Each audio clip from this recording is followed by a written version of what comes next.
Shalom God's People, selamat datang di Pasca Online Universitas Pelita Harapan. Yohanes 15 ayat 13 berkata, "Tidak ada kasih yang lebih besar daripada kasih seorang yang memberikan nyawanya untuk sahabat-sahabatnya." Mari kita dengarkan kata sambutan dari Pak Caplay. Selamat berjumpa lagi para student. Kita bersyukur kita mengadakan ibadah Paskah. Saya bangga pada para student spiritual growth yang mewujudkan acara ini. Saya sebagai chaplain office mendukung penuh acara ini. Kiranya acara ini yang mengarahkan perhatian kita kepada pribadi yang agung, Yesus Kristus Sang Anak Domba Allah itu, membuat hati kita makin mengasihi Dia, makin menyadari kasih Kristus, dan mendorong kita makin mengasihi Tuhan. Inilah tema Incomparable Love. Kiranya menghangatkan kita, menyegarkan jiwa kita, meneguhkan iman kita. Selamat mengikuti ibadah Paskah. Amin. Sekian sambutan dari Pak Caplay, kiranya dapat memberkati dan menguatkan kita semua. Nah teman-teman, sesuai dengan tema Paskah kita tahun ini, yaitu Incomparable Love, sebenarnya apa sih arti dari Incomparable Love itu? Jadi, kemarin kita sudah mengumpulkan pendapat dari beberapa teman-teman sekalian tentang arti dari Incomparable Love. Yuk, mari kita sama-sama saksikan video berikut ini.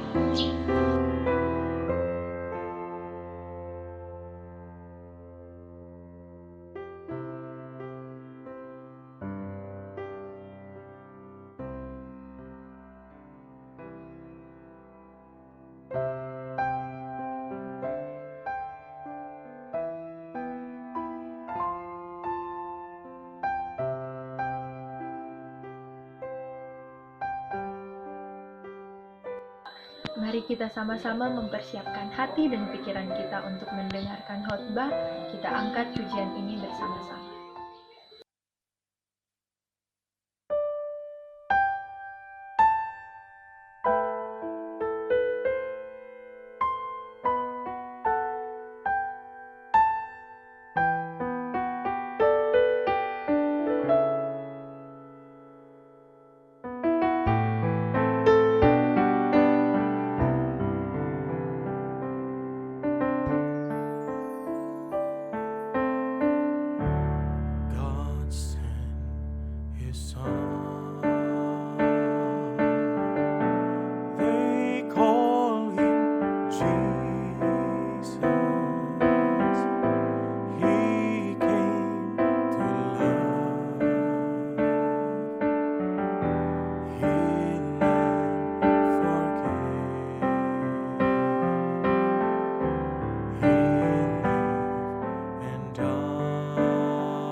because He lives,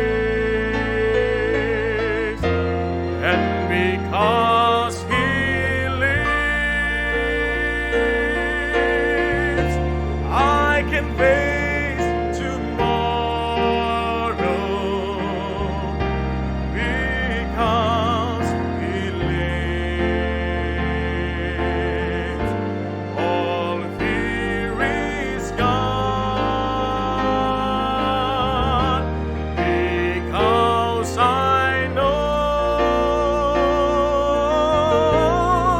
He holds the future, and life is worth the living just because He lives. And life is worth the living just because He lives. And life is worth the living just because He lives. Amen.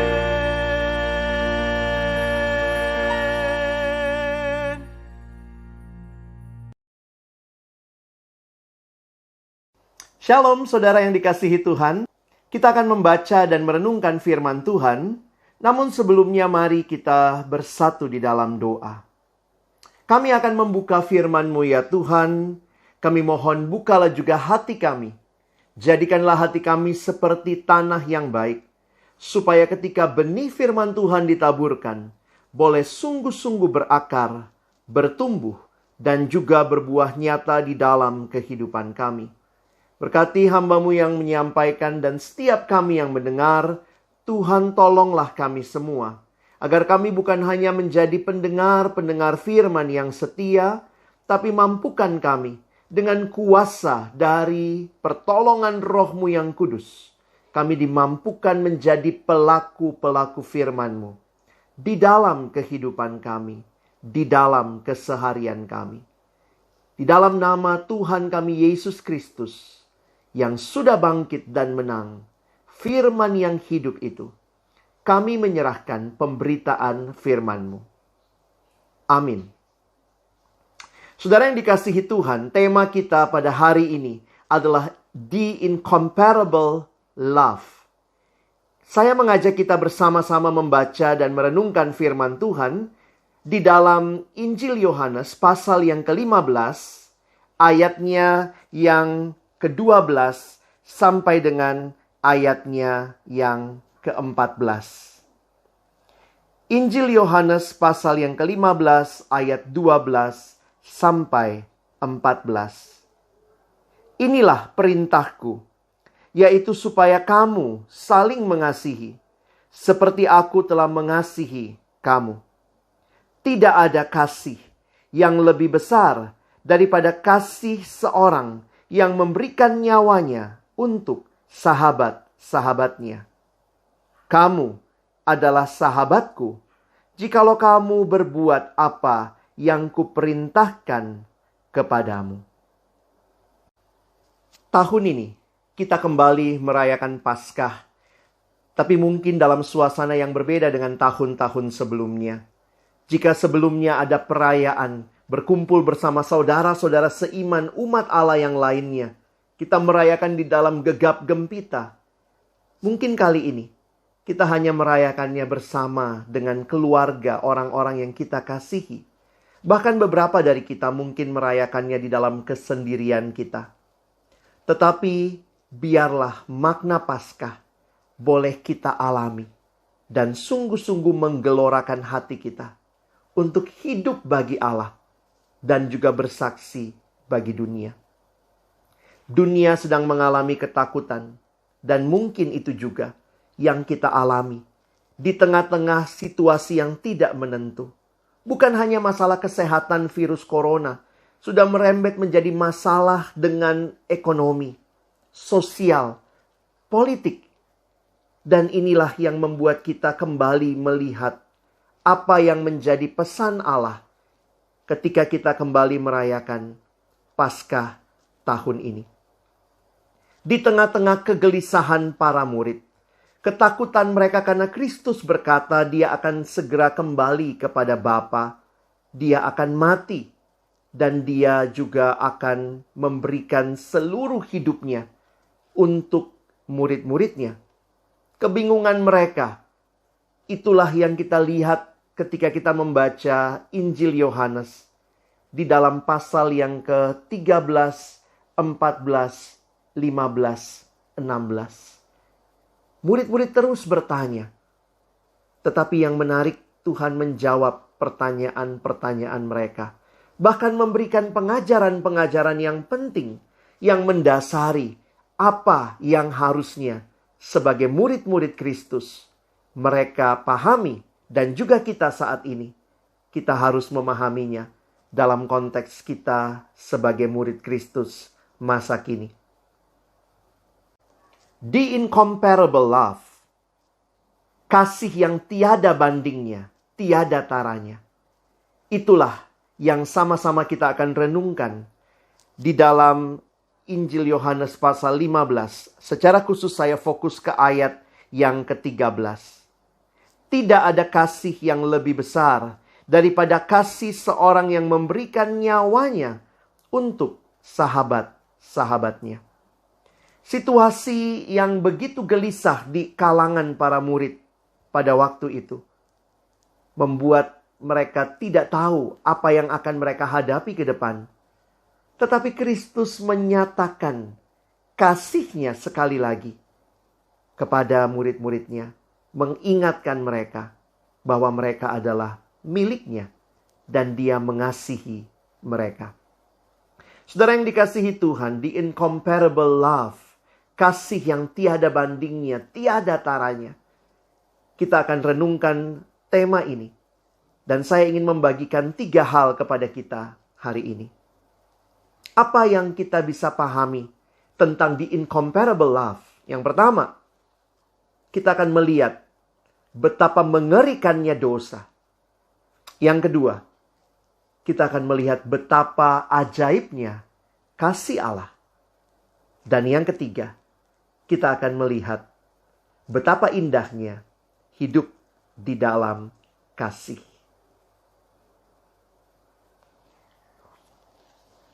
Mari saudara kita mulai dengan yang pertama. Betapa mengerikannya dosa. Saudara yang dikasihi Tuhan, di dalam Alkitab kita melihat beberapa bagian firman Tuhan yang menyatakan kepada kita bahwa manusia yang awalnya diciptakan begitu indah, segambar dan serupa dengan Allah, adalah manusia yang sudah jatuh ke dalam dosa. Dan kita melihat bagaimana dosa membawa pemisahan, bukan hanya antara manusia dengan sesama, tetapi bahkan manusia dengan Allah, manusia dengan alam di mana kita hidup. Dan disinilah kita melihat. Saya ingin membacakan satu bagian firman Tuhan bagi kita. Di dalam Roma pasal yang ke-5, ayatnya yang ke-10. Sebab jikalau kita ketika masih seteru. Wow, masih seteru. Saudara, di dalam dosa, kita adalah seteru Allah. Kita adalah musuh Allah. Orang-orang yang memusuhi Allah dengan pikiran, dengan perasaan, dan juga bahkan dengan perkataan dan tingkah laku kita. Di tengah situasi seperti ini, bagaimana menghayati ketika Kristus mengatakan, engkau adalah sahabatku. Saudara yang dikasihi Tuhan, bagaimana membawa kehidupan saudara dan saya dari hidup yang mati di dalam dosa menjadi hidup yang kekal di dalam Kristus. Hanya mungkin karena the incomparable love. Kasih Allah yang sungguh tiada bandingnya. Kalau kita merenungkan betapa mengerikannya dosa, kita dikatakan seteru Allah. Bahkan upah dosa adalah maut. Ini menunjukkan kepada kita bahwa tidak ada yang manusia bisa lakukan untuk membawa dia keluar dari dosa. Dosa itu real, saudara. Ini bukan cuma sebuah teori, cuman masalah manusia kurang pintar, manusia kurang adil, tetapi dosa adalah satu realita yang dialami manusia ketika kita berontak kepada Allah dan ini merusak seluruh kehidupan kita. Dan ini menjadi hal yang begitu menakutkan. Saya memikirkan bahwa sebenarnya global pandemic yang sesungguhnya, yang dialami oleh semua manusia di bawah kolong langit ini, yang lahir di bawah keturunan Adam, adalah global pandemic dosa. Di dalam dosa, manusia binasa.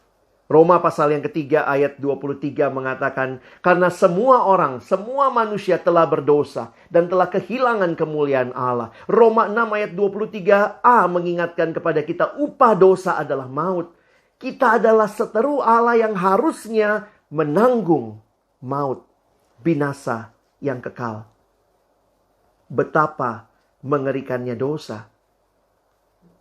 Tetapi saudara, yang kedua, betapa ajaibnya kasih Allah. Saudara dan saya yang dahulu seteru Allah, hidup di dalam dosa, bahkan harus binasa. Kita boleh disebut sebagai sahabat Kristus. Saudara, saya melanjutkan membaca Roma pasal yang kelima, ayat yang ke-10. Karena disinilah kita mengerti apa yang terjadi, sehingga kita yang tadinya seteru Allah boleh menjadi sahabat Kristus, sahabat Allah. Saudara perhatikan Roma 5 ayat yang ke-10. Sebab jikalau kita ketika masih seteru diperdamaikan dengan Allah oleh kematian anaknya, lebih-lebih kita yang sekarang telah diperdamaikan pasti akan diselamatkan oleh hidupnya. Puji Tuhan. Karya Kristus di kayu salib, itulah yang memberikan kepada kita kelepasan atas dosa, kemenangan atas dosa, dan kebangkitannya menegaskan kemenangan itu yang dia sudah nyatakan melalui karyanya di kayu salib. Di kayu salib Yesus berkata, sudah selesai. Yang berarti seluruh hutang dosa kita telah dia tanggung, dia bayar lunas.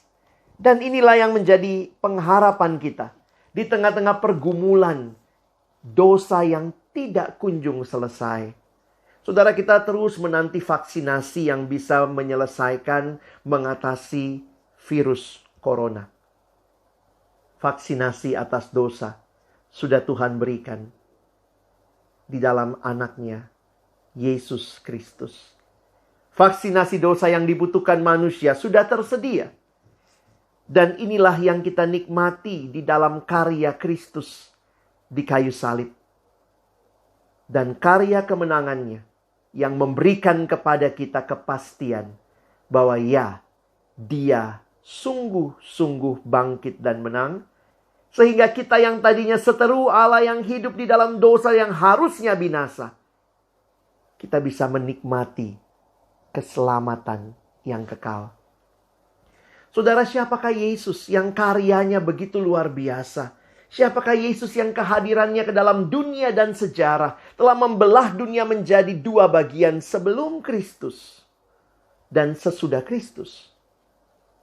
Saya terus merenungkan betapa luar biasanya karya Allah yang dinyatakan di dalam putranya Tuhan Yesus Kristus.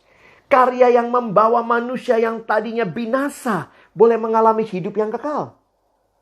Yesus tidak datang ke dalam dunia hanya membuat orang yang tadinya bodoh jadi lebih pintar. Kalau begitu tidak usah Yesus yang datang. Cukup guru agung, dosen agung, membuat manusia yang bodoh jadi lebih pintar. Yesus tidak datang hanya untuk membawa orang yang tadinya kelaparan cukup makan. Saya pikir itu akan terjadi juga melalui karya Kristus, melalui kehidupan kita umatnya. Tetapi bukan itu fokus utama dari karya Kristus. Kalau seandainya masalah utama manusia cuma masalah makanan, maka Allah mengutus juru pangan menyelesaikan masalah itu. Kalau masalah manusia hanya cuma masalah keadilan, Allah mengutus saja hakim yang adil untuk menyelesaikan masalah itu. Tapi Allah tahu masalah saudara dan saya yang terutama adalah masalah dosa. Yang saudara dan saya, kita manusia tidak bisa, tidak mungkin menyelesaikannya. Karena itulah betapa luar biasanya Allah memberikan karya yang agung melalui karya putranya di kayu salib bagi kita. Kebangkitannya memberikan kemenangan bagi kita. Sehingga yang Yesus berikan kepada kita, kehidupan yang kekal. Bukan lagi maut menjadi bagian kita, tetapi hidup yang kekal. Kita dipindahkan dari maut kepada hidup yang kekal. Dan hanya Yesus yang sanggup melakukan hal itu. Saudara yang dikasihi Tuhan, biarlah ketika kita merenungkan kasih Allah sekali lagi, ini bukan kasih yang membawa kita jadi lebih pintar semata-mata. Bukan kasih yang membawa kita jadi lebih dipuaskan dalam banyak hal. Tapi ini kasih yang membuat kita yang binasa boleh mengalami hidup yang kekal. Dan sudahkah saudara mengalami kasih yang ajaib ini? Saudara mengingat kembali Yohanes 15 ayat yang ke-13. Tidak ada kasih yang lebih besar daripada kasih seorang yang memberikan nyawanya untuk sahabat-sahabatnya. Saudara, di dalam persahabatan sejati, bahkan di dalam budaya manusia, kita mengenal bahwa puncak dari pengorbanan seseorang yang mengasihi sahabatnya adalah memberikan nyawanya. Dan saudara ingat, inilah yang Yesus nyatakan dan berikan bagi kita. The incomparable love. Bukan kasih yang sentimental. Bukan kasih yang emosional belaka. Tapi kasih yang menyatakan komitmen. Dan bahkan menyerahkan yang terbaik kepada yang dikasihi. Saudara, saya ingin membaca 2 ayat di dalam surat 1 Yohanes pasal yang keempat. Surat 1 Yohanes pasal yang keempat di dalam ayat yang ke-9 dan ayat yang ke-10. Dalam hal inilah kasih Allah dinyatakan di tengah-tengah kita, yaitu bahwa Allah telah mengutus anaknya yang tunggal ke dalam dunia supaya kita hidup olehnya. Ayat yang ke-10. Inilah kasih itu. Bukan kita yang telah mengasihi Allah, tetapi Allah yang telah mengasihi kita. Dan yang telah mengutus anaknya sebagai pendamaian bagi dosa-dosa kita. Saudara yang dikasihi Tuhan, hampir setiap kali Alkitab Perjanjian Baru berbicara tentang kasih, ini dikaitkan dengan tindakan Allah mengutus anaknya. Saudara ingat Yohanes 3 ayat 16? Karena begitu besar kasih Allah akan dunia ini, apa yang dia lakukan? Ia memberikan anaknya yang tunggal. Saudara lihat 1 Yohanes pasal 4 ayat 9. Dalam hal inilah kasih Allah dinyatakan di tengah-tengah kita, yaitu bahwa Allah telah mengutus anaknya yang tunggal. Perhatikan ayat yang ke-10. Inilah kasih itu. Bukan kita yang telah mengasihi Allah, tapi Allah yang telah mengasihi kita dan yang telah mengutus anaknya.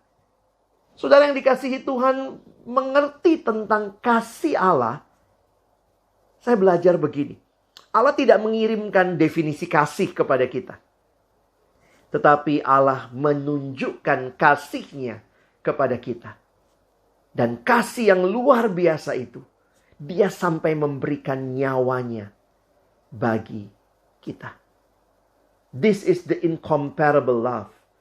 Oh, mungkin saudara bilang, tapi orang lain juga bisa tuh kalau lagi jatuh cinta apalagi ya. Aduh, saya ingin mati untuk kamu, saya ingin melakukan sesuatu untukmu. Tapi saudara ingat, kembali ke 1 Yohanes pasal yang keempat, ayat 9 dan ayat yang ke-10. Perhatikan apa yang saudara dan saya alami ketika Allah yang adalah pemilik alam semesta ini mengerti pergumulanmu, memberikan anaknya yang tunggal. Saudara, saya ingin bacakan lagi. Dalam hal inilah kasih Allah dinyatakan di tengah-tengah kita, yaitu bahwa Allah telah mengutus anaknya yang tunggal ke dalam dunia supaya kita hidup olehnya. Saudara, berbeda. Tidak ada yang lain yang bisa menyerahkan nyawanya lalu menghidupkan kita, saudara. Hanya Kristus yang karyanya, yang kasihnya yang luar biasa yang dia tunjukkan dengan memberikan nyawanya, cukup menjadi penebusan, mendamaikan kita, menghidupkan kita. Kembali ayat yang ke-10 menegaskan, inilah kasih itu. Bukan kita yang telah mengasihi Allah, tapi Allah yang telah mengasihi kita dan yang telah mengutus anaknya sebagai pendamaian bagi dosa-dosa kita. Luar biasa kasihnya Allah. Kasih yang dia buktikan, dia nyatakan, dia tunjukkan. Tetapi juga kasih yang luar biasa memberikan manfaat, benefit buat kita manusia berdosa. Karena apa? Karena dia yang tidak berdosa. Dialah yang sanggup menanggung dosa kita, menyelesaikannya. Dan dia bangkit menunjukkan Allah menerima kurban penebusan Kristus. Saudara, inilah luar biasa ajaibnya kasih Allah. Kita sudah melihat hal yang pertama tadi. Betapa mengerikannya dosa. Hal yang kedua, betapa ajaibnya kasih Allah. Dan hal yang ketiga, betapa indahnya hidup di dalam kasih. Saudara yang dikasihi Tuhan, mari kita belajar melihat apa artinya hidup di dalam kasih. Saudara, kalau kita melihat kembali Injil Yohanes pasal yang ke-15, saudara bisa melihat di dalam ayat yang ke-12 dan 14. Ayat yang mengapit ayat 13 yang kita baca tadi. Inilah perintahku, yaitu supaya kamu saling mengasihi seperti aku telah mengasihi kamu. Lalu ayat yang ke-14, kamu adalah sahabatku jikalau kamu berbuat apa yang kuperintahkan kepadamu. Saya ingin mengangkat dua hal yang penting untuk kita responi sebagai anak-anak Tuhan yang telah mengalami kasih yang ajaib itu. Yang pertama, saya mulai dulu dengan ayat yang ke-14. Kamu adalah sahabatku jikalau kamu berbuat apa yang kuperintahkan kepadamu. Mengasihi Allah, mengasihi Kristus, disebut sahabat Kristus, itu dibuktikan dengan apa? Ketaatan. Saudara, mengasihi Allah itu bukan bicara bagaimana seberapa besar foto Yesus di dompet kita, seberapa besar salib yang kita pajang di kamar kita. Tetapi mengasihi Tuhan adalah dibuktikan dengan kita mentaati perintah-perintahnya. Saudara, perhatikan di dalam Yohanes 14, ayat yang ke-15. Dikatakan demikian. Jikalau kamu mengasihi aku, kata Yesus, kamu akan menuruti segala perintahku. Bukti kita mengasihi Allah. Bukti kita menjadi sahabat adalah mentaati perintah-perintahnya. Saudara yang dikasihi Tuhan, nyatakanlah kasihmu kepada Tuhan yang telah mengasihimu dengan luar biasa. Bukan hanya dengan simbol ya. Kadang-kadang kita pikir kalau saya sudah punya simbol, ada Alkitab yang besar, ada kalung salib, ada salib yang dipajang. Oh, saya sudah mengasihi Kristus. Tampilan saya, my outlook is very Christian. No. Apakah kita sudah mentaati perintahnya untuk hidup di dalam kebenaran? Tidak nyontek. Tidak kemudian copy-paste tugas. Tidak hanya hidup empang, enak dan gampang, tapi tidak sesuai dengan kebenaran. Sudahkah kita taat perintahnya untuk hidup kudus? Berarti menjauhkan diri dari hal-hal yang menajiskan kita. Hati-hati. Seringkali dalam situasi seperti ini, di rumah saja, dengan internet yang terus diakses, akhirnya juga banyak yang jatuh ke dalam dosa. Pornografi misalnya. Main game lupa waktu. Drakor yang berlebihan, sehingga kita jadi lupa bahwa sebenarnya kita dipanggil juga untuk hidup bagi Allah dalam kekudusan, di mana kita juga boleh ingat status kita sebagai umat milik Allah, anak-anak tebusannya. Pertanyaannya, sudahkah kita taat? Paskah kasih Allah yang kita alami seharusnya membawa kita hidup makin hari, makin mentaati Dia. Dan yang berikutnya, saudara lihat di dalam ayat yang ke-12. Inilah perintahku, yaitu supaya kamu saling mengasihi, seperti aku telah mengasihi kamu. Menjadi sahabat Allah yang mengalami karya kasih yang luar biasa harusnya membawa kita juga mengasihi sesama. Saudara yang dikasihi Tuhan, ini bukan hal baru bagi kita. Saya jadi ingat yang Yesus katakan, bahwa inti dari semuanya, kasihilah Tuhan Allahmu dengan segenap hatimu, itu dibuktikan dengan ketaatan, dan kasihilah sesamamu manusia. Saudara, dalam situasi kita ada di rumah saja, seringkali juga interaksi satu sama lain semakin nyata. Apakah kita semakin belajar mengasihi orang-orang yang ada di sekitar kita? Keluarga kita secara khusus. Sudahkah kita memberikan kepada mereka perhatian yang tulus, mendoakan mereka? Bahkan juga ketika kita sadar mereka melakukan, menyakiti hati kita, sudahkah kita belajar juga mengampuni? Sudahkah kita belajar juga memberikan kepada sahabat kita kasih yang nyata itu? Sudahkah kita juga memberikan encouragement? Saudara, ada kalimat yang mengatakan kasih melenyapkan ketakutan. Di dalam kasih ada harapan. Dan situasi seperti ini mungkin menjadi kesempatan bagi saudara untuk menyapa teman yang sudah lama tidak disapa.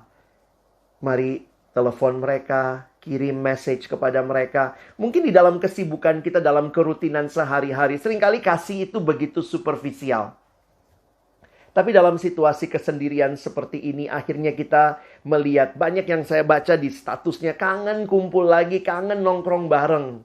Dan ini mengingatkan kita bahwa kita pun dihadirkan Tuhan untuk menjadi sesama bagi orang lain. Mari belajar mengasihi. Mengasihi sesama berarti kita bisa mendoakan mereka, mengucapkan berkat, membagikan firman Tuhan kepada mereka, memberikan harapan di tengah ketakutan mungkin yang sedang dialami, menghibur bagi teman-teman yang sedang berduka. Kebangkitan Kristus, kasih yang incomparable itu, biarlah mendorong kita juga dengan tulus semakin mengasihi sesama. Saudara, betapa mengerikannya dosa, namun betapa ajaibnya kasih Allah. Dan kita responi dengan hidup menikmati betapa indahnya kasih itu melalui ketaatan kita kepada Tuhan dan juga membagikannya di dalam kasih yang tulus kepada sesama. Selamat Paskah saudara. The incomparable love biarlah menjadi realita hidup yang saudara dan saya alami. Mari mengambil waktu untuk merefleksikan setiap kebenaran firman Tuhan yang hari ini boleh disampaikan kepada kita. Marilah kita memberikan hidup kita sepenuhnya untuk boleh mengalami karya kasih Allah yang menyelamatkan kita dari dosa dan memanggil kita untuk hidup di dalam kasih. Saya mengajak kita mengambil waktu secara pribadi untuk merenungkan apa saja yang sudah Tuhan ingatkan. Dan marilah berdoa kepada Tuhan supaya kita benar-benar mengalami the incomparable love. Mari kita berdoa menutup perenungan kita. Kami bersyukur kepadamu ya Tuhan. Kami boleh merayakan Paskah bersama-sama. Bersyukur buat kebenaran firman-Mu yang meneguhkan hati kami. Bahwa Engkau Allah yang mengasihi kami dengan kasih yang tiada bandingnya. Kasih-Mu yang menyelamatkan kami dari dosa. Dan kasih-Mu yang memberikan kami hidup yang baru. Dan kami pun boleh hidup mengasihi Tuhan dan mengasihi sesama kami. Terima kasih ya Tuhan. Biarlah Paskah bukan sekadar perayaan, tetapi Paskah adalah perubahan hidup yang mengalami kasih Allah. Dan kami pun dipakai oleh Tuhan menjadi saksi di tengah dunia ini. Membawa orang-orang mengenal siapakah Yesus yang telah menyatakan kasih-Nya yang luar biasa bagi dunia ini. Kami bersyukur, kami berterima kasih. Tolong kami bukan sekadar menjadi pendengar-pendengar firman yang setia. Mampukan kami dengan kuasa dari Roh-Mu yang kudus. Kami boleh menjadi pelaku-pelaku firman-Mu di dalam kehidupan kami. Di dalam nama Tuhan Yesus Kristus, kami bersyukur, kami sudah berdoa. Amin. Lewat sharing firman Tuhan yang disampaikan oleh Pak Alex tadi, saya percaya bahwa kita semua sama-sama belajar lebih lagi tentang incomparable love. Untuk itu, mari kita mengambil waktu bersama-sama untuk berefleksi.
On a hill far away stood an old rugged cross, the emblem of suffering and shame.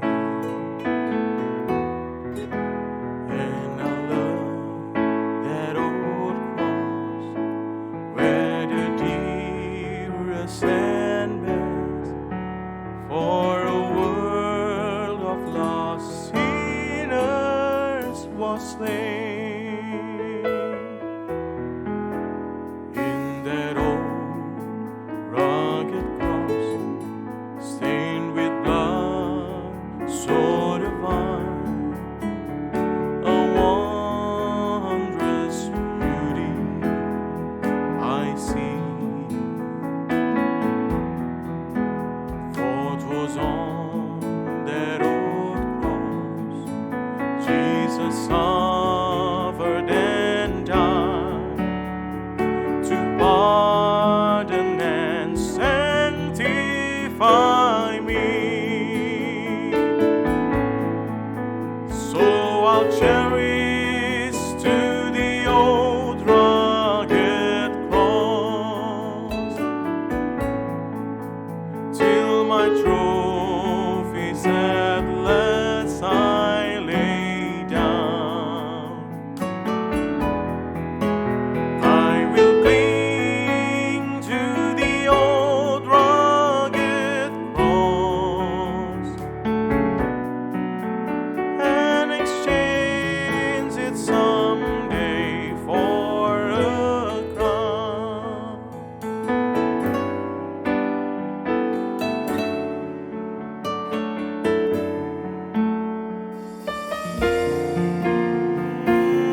Dalam momen Paskah ini, kita terus-menerus diingatkan lagi tentang kasih Tuhan yang tidak tertandingi. Terima kasih kepada teman-teman semua yang sudah setia beribadah sampai akhir walaupun dalam kondisi seperti sekarang ini. Selamat Paskah dan kiranya Tuhan Yesus memberkati kita semua.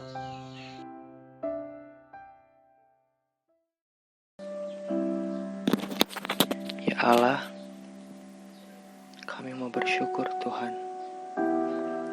untuk setiap anugerah-Mu, untuk setiap berkat-Mu dalam kehidupan kami. Kami senantiasa merasakan setiap berkat yang setiap harinya terus Engkau perbaharui dalam diri kami. Sungguh kami bersyukur Tuhan untuk setiap pemeliharaan-Mu bagi kami semua. Sampai kami telah memperingati Hari Paskah. Memperingati kembali momen di mana Engkau bangkit dan mengalahkan maut. Momen yang menandakan kemenangan kami bersama Engkau atas dosa-dosa. Momen di mana kami telah ditebus oleh pengorbanan-Mu di kayu salib. Sungguh Tuhan, tiada syukur lain Tuhan. Hanya yang terbesar, yaitu syukur atas kemenangan ini Tuhan.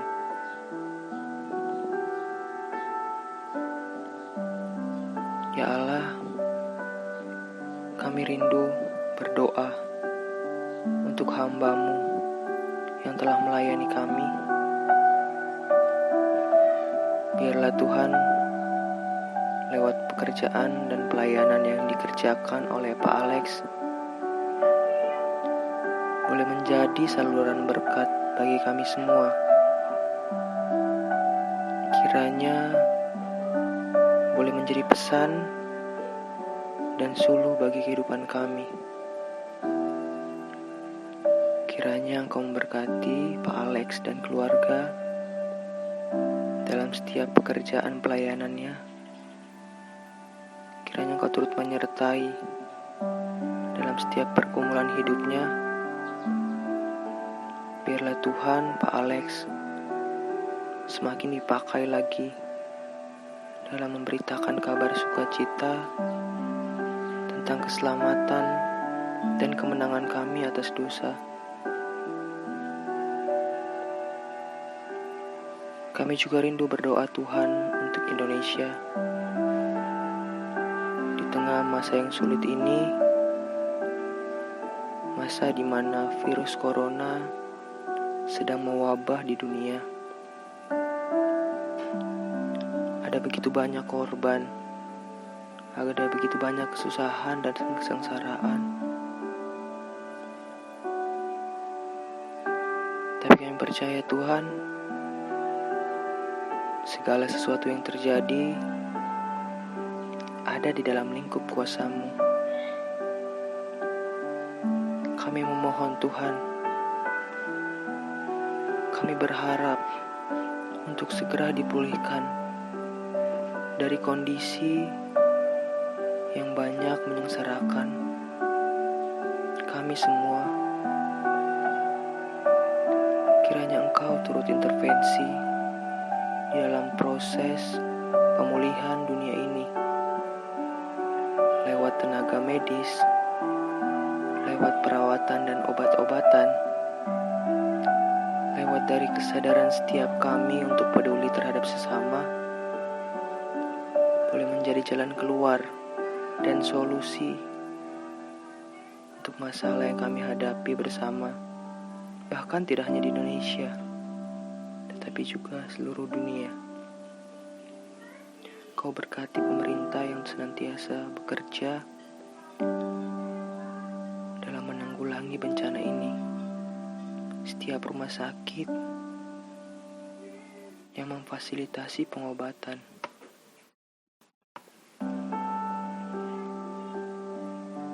Kami juga berdoa untuk setiap pemulihan di negara-negara yang merasakan hal yang sama. Hal yang sama kami harapkan seperti di Indonesia, yaitu kami bisa sama-sama bangkit dari keterpurukan dan sama-sama pulih dari wabah ini.